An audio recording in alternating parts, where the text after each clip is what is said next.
प्राचीन समय की बात है। उज्जैन के प्रतापी राजा विक्रमादित्य अपनी न्यायप्रियता, वीरता और बुद्धिमत्ता के लिए प्रसिद्ध थे।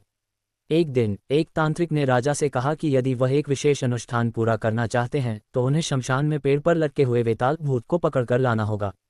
विक्रमादित्य ने निडर होकर उस भूत को पकड़ने का निश्चय किया और शमशान पहुंचे। जैसे ही उन्होंने वेताल को अपने कंधे पर रखा, वह हंसने लगा और बोला, राजन, रास्ता लंबा है। मैं तुम्हारा मनोरंजन करने के लिए एक कहानी सुनाऊंगा, लेकिन मेरी एक शर्त है। यदि तुमने कहानी सुनने के बाद उत्तर दिया तो मैं उड़कर वापस पेड़ पर चला जाऊंगा। यदि तुमने उत्तर नहीं दिया तो तुम्हारा सिर फट जाएगा। राजा विक्रम ने साहपूर्वक सहमति दी और वेताल ने अपनी पहली रहस्यमय कहानी सुनाई। एक नगर में एक ब्राह्मण की सुंदर पुत्री थी। 3 राजकुमारों को उससे प्रेम था। एक दिन वह युवती अचानक मर गई। पहला राजकुमार उसकी अस्थियों को लेकर गंगा में प्रवाहित करने चला गया। दूसरा राजकुमार उसकी समाधि के पास तपस्या करने लगा। तीसरा राजकुमार योग विद्या से उसे पुनर्जीवित करने की विधि सीखने लगा।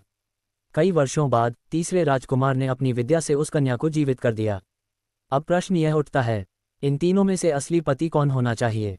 राजा विक्रम ने उत्तर दिया, जिस राजकुमार ने कन्या को पुनर्जीवित किया वह केवल उसका जीवनदाता है।